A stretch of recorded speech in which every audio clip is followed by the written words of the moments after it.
Hi everyone, welcome to Meaningful Monday, and I am meeting with the beautiful Dr. Landis Gray today, and she is a psychologist that practices in the Sierra Foothills area. And welcome Susan. I'm so glad that you're here with us. And can you let the viewers know a little bit about who you are and what it is that you do? Thank you, Michelle. I'm really happy to be here today, and thank you so much for inviting me to talk a little bit about my practice and to talk a little bit about mindfulness. So I'm a psychologist, and I have a dialectical behavior therapy program. I have 3 of them actually, one in Folsom and one in Davis and one in Auburn, all surrounding the Sacramento area. And dialectical behavior therapy is a program that helps people learn coping strategies to manage issues related to emotion. So we teach 4 sets of skills to help people manage the ups and downs of everyday life.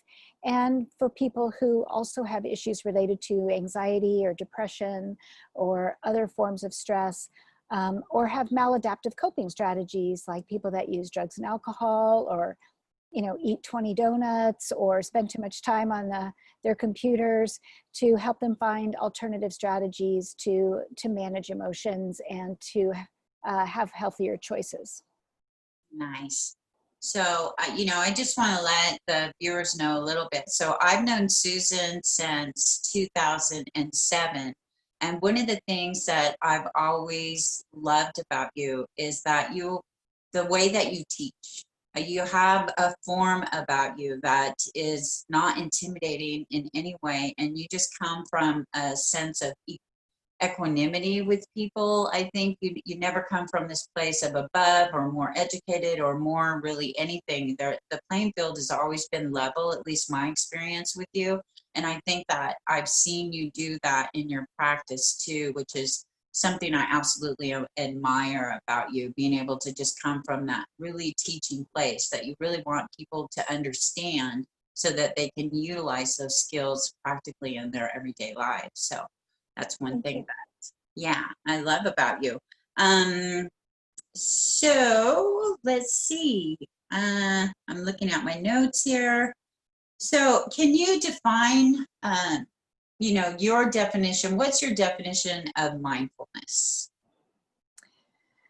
Well, mindfulness, from the dialectical behavior therapy perspective, is paying attention on purpose to your thoughts, feelings, and body sensations in the present moment without judgment. And so we all don't always pay attention on purpose. Sometimes we are just kind of doing our lives, or just walking around our house or cleaning or doing other things. But there are many, many times in our lives where we are required, or our attention is drawn into the present moment so that we can make a wise choice about our next course of action. For example, if you're driving down the highway and you're driving on the left-hand side of the road, in the fast lane, so to speak, and you're just driving along, and then out of the blue, you start hearing these bumps on the side of the road. I think they call them rumble strips that tell you that your car has moved too far over in the left and maybe going over into the center aisle. Well, as soon as you hear that noise, you're automatically going to pull your car back into the lane, because it's kind of a wake-up call that your attention has wandered off.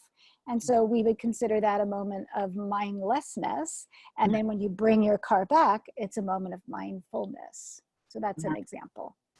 Nice. And so is there an example that you can talk about with regards to where we are in the world today? How is mindfulness either happening for us, not happening for us? What's your take on with the pandemic, with all the civil rights movements that are going on, with our leadership, things like that, which create a lot of stress for people, or diversion tactics to move away from mindfulness, or their mind is actually concentrating more on the things that are producing more stress and anxiety for them. So what's your take on that?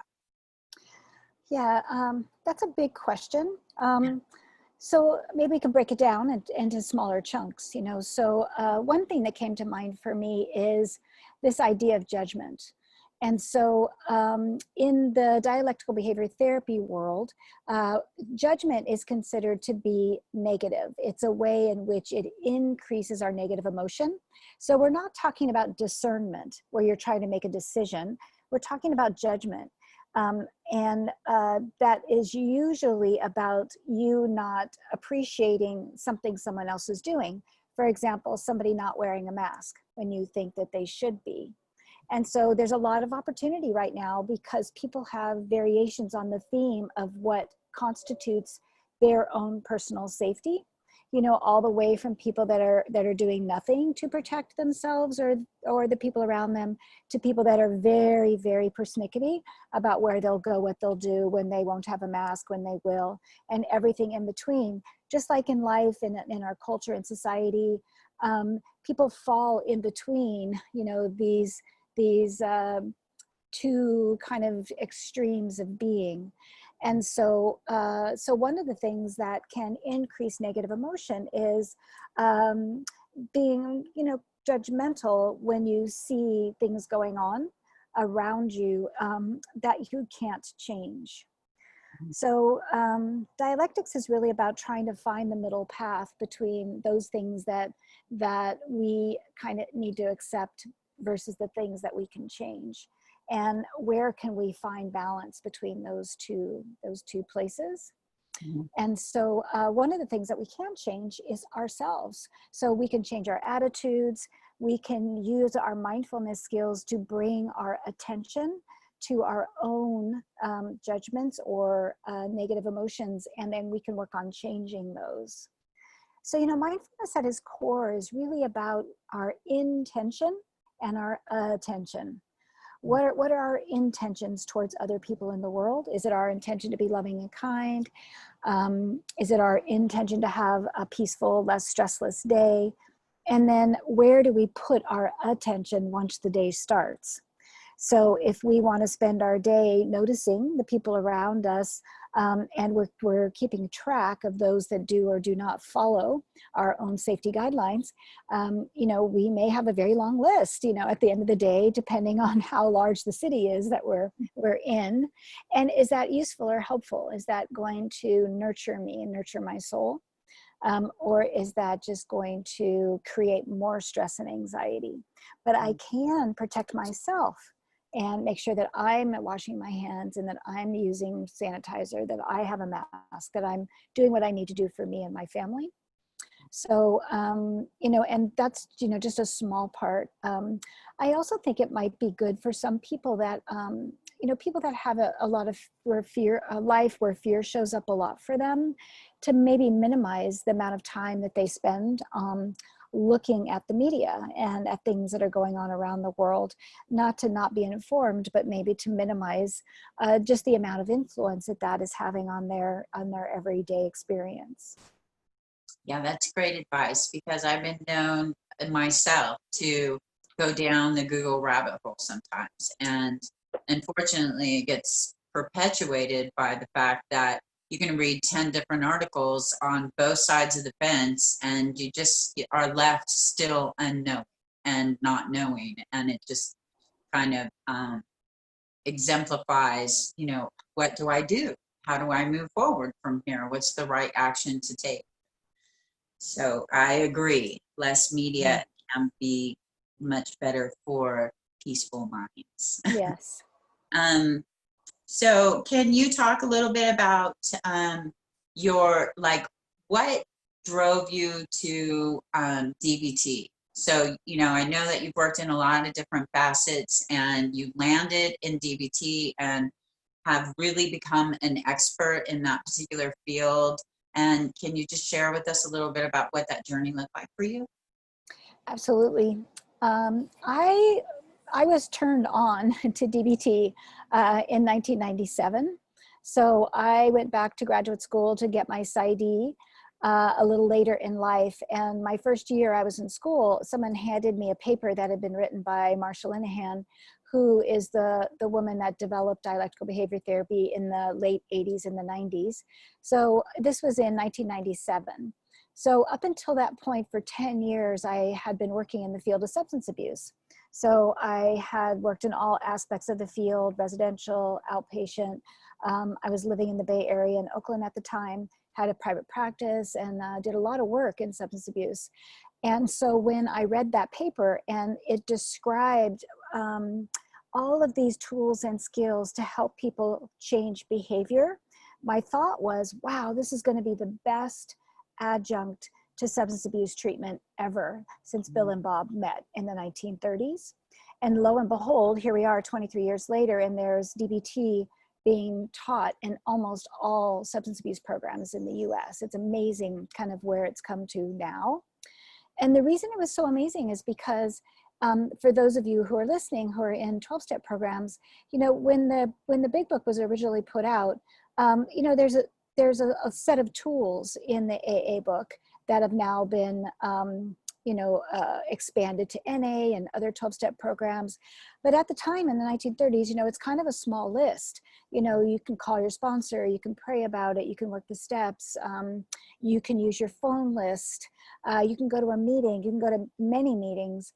But there was maybe 10 tools, you know, you can write about it. And so DBT adds about 70 more. And so the idea is in substance abuse or in any kind of behavior change is that you have to be aware of the emotion that's coming up inside of you, which is where mindfulness comes in. And then you have to be aware of the fact that having that emotion brings on an impulse to make that emotion go away. And then you have to be aware of the action step that you want to take. And then you have to choose a different action. So if I have feelings and I feel very upset or hurt or rejected, and my impulse is to drink alcohol to make those feelings go away, then my action of going to get alcohol might be my default. Alcohol may be the thing that I go after the most often. It could also be donuts, it could be video games, it could be pornography, it could be cutting, it could be suicidal ideation, it could be many things, it could be running away.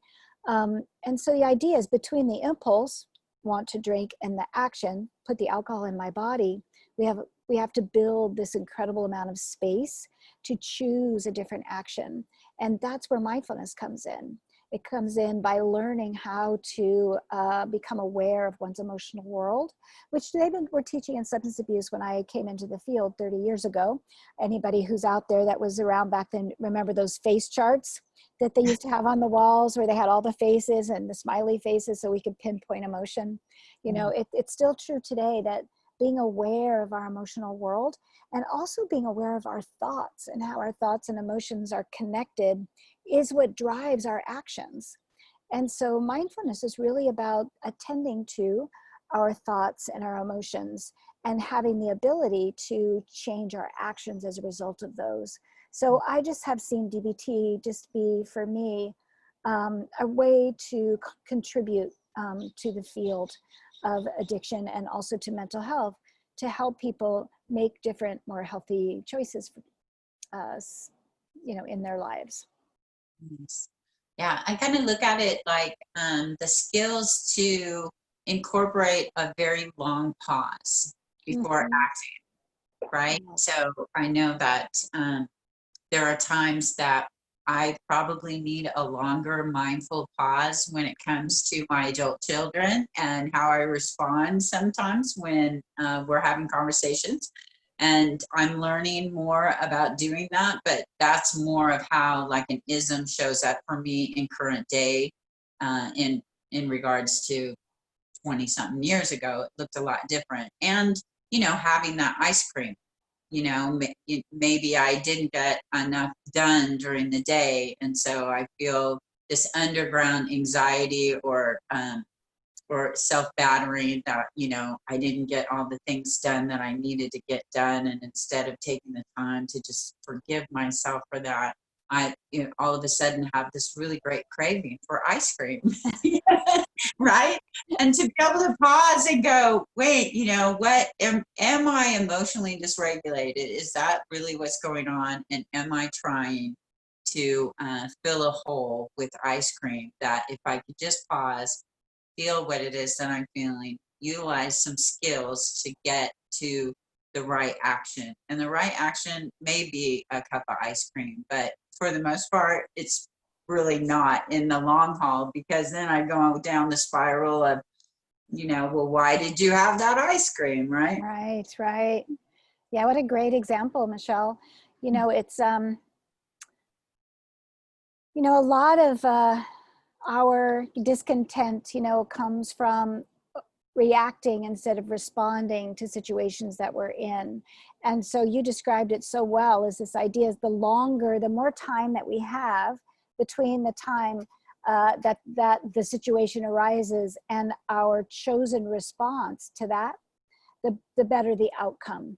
And so practicing mindfulness, meaning having a daily practice where you're sitting and allowing yourself to build kind of a muscle of having a pause, kind of is, it's kind of the action of mindfulness in some ways, is to practice spending some time every day just learning how to sit still.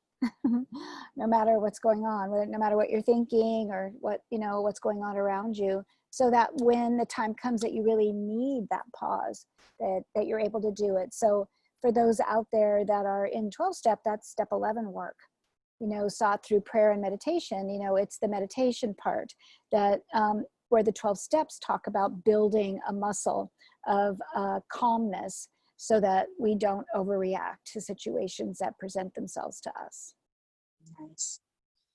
Was there somebody in DBT that, or just somebody through your learning experience that stands out that you really admire as a teacher? Well, for several years now, I've been getting consultation from Andrew White at the Portland DBT Institute. And he, for me, has been a really wonderful example of this balance between validating and pushing someone to change, which is part of our dialectical balancing act, which is validating people where they're at, and also trying to push them a little bit to try something different. So our main dialectic in dialectical behavior therapy is you're doing the very best you can, and you need to try harder, do better, and be more motivated to change. And so it's interesting, because for those of you out there that know the Serenity Prayer, it isn't either acceptance or change. It is both acceptance and change. You can both accept this moment as a perfect moment, and you can change the next moment. So it's this balancing act between those two. And I have felt in the years I've worked with him that he is a wonderful example of that, being able to move back and forth between validation and pushing me a little bit harder to try new things and do something different. So he's been awesome. Very nice.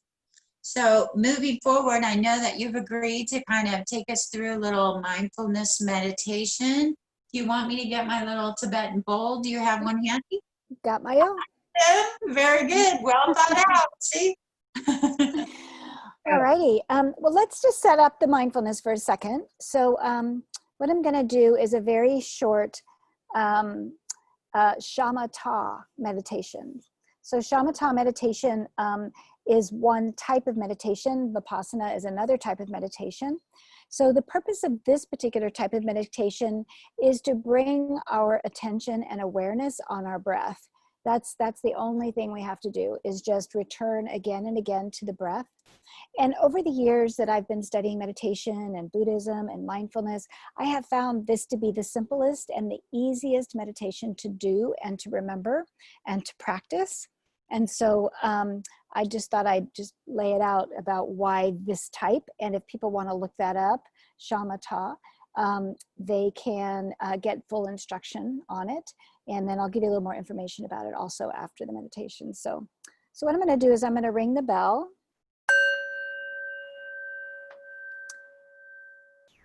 So let the bell be an invitation to bring your awareness, your focus, and your attention to this present moment.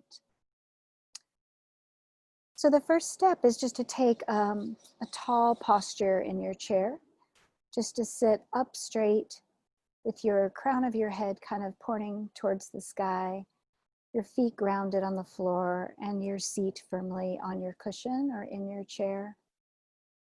And if you'd like, you can close down your eyes, or you can just gaze at something that's in front of you. The importance of having a strong posture is to be both relaxed and alert and awake at the same time. So what we're going to do is we're going to start with just a simple body scan. So bring your awareness to the crown of your head and just notice if you're feeling any tension there. And if you're feeling any tension in the crown of your head or your forehead or your eyes, just breathe and relax and release whatever tension there is. And slowly, we're just going to wind our way down the body, bringing our attention to the jaw, the neck, shoulders. Just breathing into any tension and releasing and relaxing. Bringing your awareness to your back, your arms, your abdomen. Just breathing away any tension. And bringing your awareness to your legs, your calves, and your feet. And just allowing all that stress and energy that you may have found there, just to drain out the bottoms of your feet into the earth. And bringing your awareness to feeling relaxed.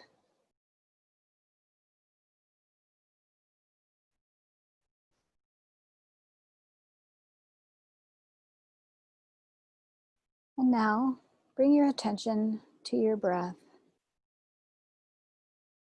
Just breathing normally and naturally. No need to modify. Just following the rhythm of your breath. Breathing in and breathing out. Remembering that your body knows what to do. Just allowing it to breathe.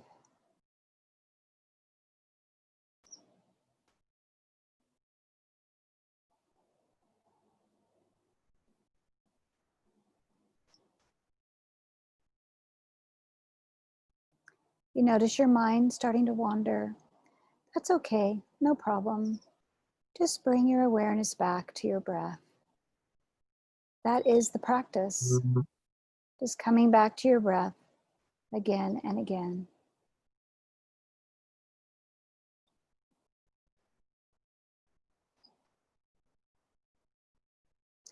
And now I'm going to ring the bell to signify the end of the mindfulness practice.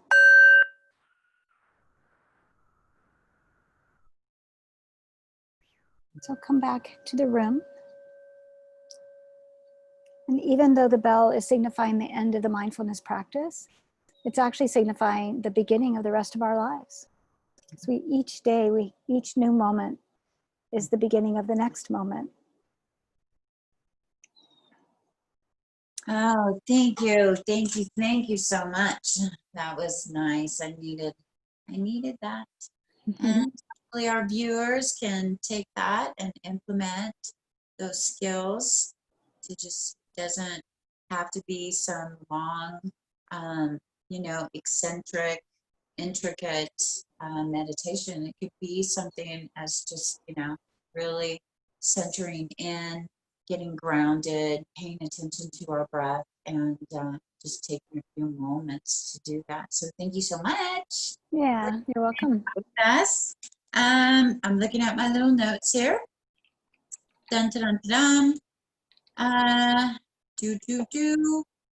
I have So I know that you have an upcoming event, and if those details are on August 18th from 11:30 to 1. The workshop is called Enhanced DBT Skills, a Pandemic Essential. And those details and where it's going to be, who they need to contact, you will get me all that information and I will add it below in the comments. Yes? Yes, and it's being co-hosted by the Newport Academy. And so they are doing all of the marketing. So I'm sure there'll be a flyer for that. And also if people are interested, they could go to the Newport Academy to their website and it'll be listed there. It's called Coffee and Connections, and they do them all over the United States, actually. So Newport Academy is a program for teens, and they have programs in the Bay Area, in LA, and all over the country. They're a fabulous program. Nice. So I wanted to share a little bit about how I learned about the Shamatal meditation. Do we have time for that? Yes, absolutely. So earlier this year, during the holidays, I decided randomly to do a 5-day silent meditation. And for most of my adult life, over the last 30 plus years, I'd like to think of myself as someone who could meditate, but it's been a big struggle for me. And so although I've meditated off and on for years, having a daily practice has kind of escaped me. And so over the holidays, it was New Year's, actually. I was there on New Year's Eve and New Year's Day. I went to this retreat here in Auburn, where I live, at the Mercy Retreat Center, with John Bruna, B-R-U-N-A. So John Bruna was the retreat leader, and the 5 days I spent with him and the rest of the people at the retreat center were eye-opening and very spiritual and very heart-opening for me, especially considering that we barely talked to each other because it was a silent retreat.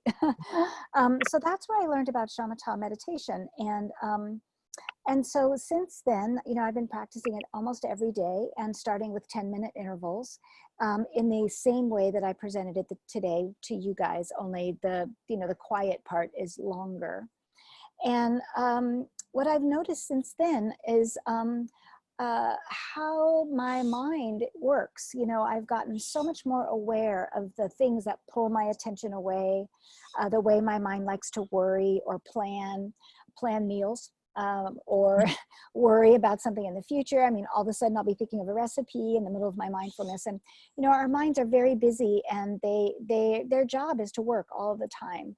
And so I was one of those people years ago who thought that the goal of meditation was to have a still mind. Well, that's not the goal of meditation. The goal of meditation is to notice when the mind is active and to bring our minds back to our breathing so we have more control of our thoughts. So many of us, our thoughts are obsessive, and they control us. Just because we think it doesn't make it real, doesn't mean we have to pursue whatever the thought is. And so mindfulness is a way actually to gain a sense of freedom from our minds, so that we don't have to follow our minds down a rabbit hole, much in the same way that you talked about following Google down a rabbit hole. Our minds can take us down a rabbit hole of desire. I saw this dress, I really need to get it. All of that can come up and while you're meditating, it's crazy. And so learning how to take control of one's thinking is a big part of the DBT mindfulness skills, and also of this Shamatal meditation. And so John Bruna has a program called the Mindful Life Recovery Program, where he teaches this form of meditation. If people are interested, they can look it up online, and has a couple books, but it's fabulous. He didn't make it up. It came out of a Tibetan Buddhist tradition that's thousands of years old. He was the one that taught it to me, and so I'm very grateful to him for that. Nice. Thank you. Thank you so much. So is there any question that I didn't ask that maybe I should have? Anything come up for you?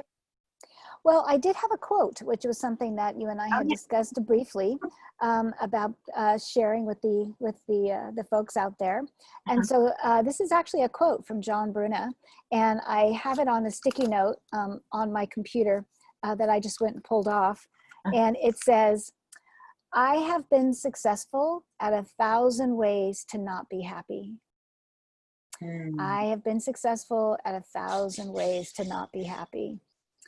I love that quote, and I love the way that it brings my awareness to the choices that I'm making in my life, to spend my time or my energy on things that don't necessarily make me happy, rather than really finding a balance where I'm doing a lot of the things in life that make me happy, and maybe a few things in life that are not making me so happy, but they're just part of our, our work life, or things that we need to do, the business of life.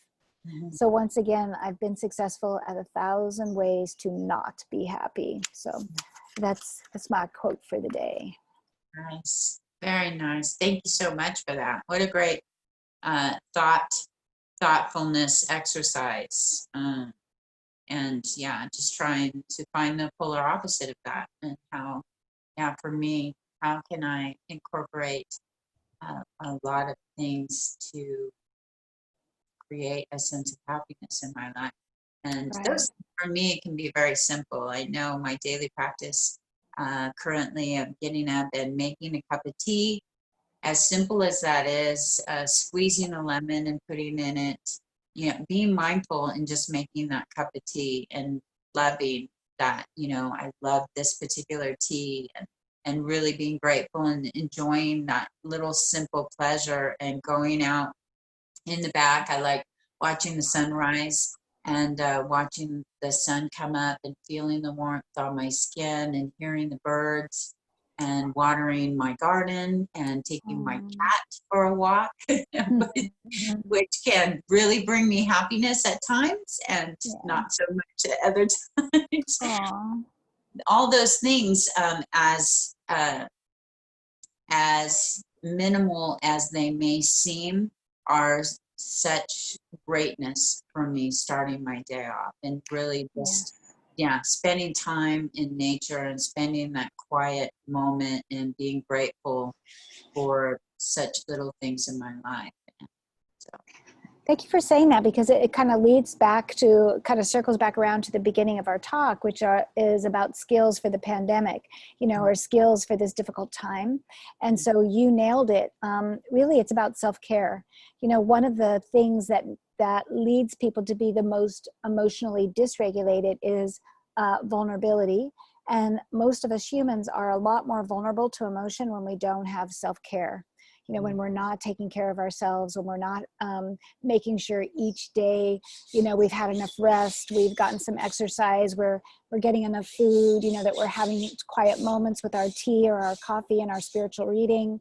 And so it is self-care that leads to less vulnerability to emotion. And so that we can take care of ourselves during this time when things seem uncertain. There's a great Buddhist saying, which is, I might not be quoting this as well, but it just comes out of the readings about finding a way to rest in uncertainty. These are really uncertain times. And so how do we find rest? How do we just find our equanimity in times of uncertainty, when we don't know when the pandemic will end, who will be voted in as president, how the economy will bounce back from these difficult times. I mean, there's a lot of uncertainty, more probably than I've ever experienced as a person in the United States my whole life. And so how do we rest in that, find peace and find self-care, so that we can live this day, because this is the only day we have. This is a precious day. This day of August 2nd, 2020 will never come again. We will never have this day again. So how do we want to live it, and how do we want to experience it? That's a big spiritual question. And I feel really blessed that I got to spend this time with you, Michelle. You've yay. been such a wonderful addition to my life. I love you so much, and I admire your spiritual practice, and your generosity, and your gift of time that you give to people, and all of your spiritual seeking, and the ways that you are so creative to have developed what we're doing here now, which is a way to bring some message of hope and to all of us, Yay. So Thank thank you. you. Yes, I'm super excited that you are my first guest, and and because I admire you and you're one of my personal teachers. And so thank you so much for signing up to do this with me. I appreciate that so much. And You're welcome. yeah, so if anybody wants to find out more about Susan's DBT practice, I'll make sure to put all that information in the comments, and the upcoming workshop that she talked about, and any of the other leads and institutes that she talked about, I'll make sure to put in the comments. And so again, thank you so much. Thank And you. I hope you have a fabulous rest of your night. Yeah, you too. Thank you. Thank you.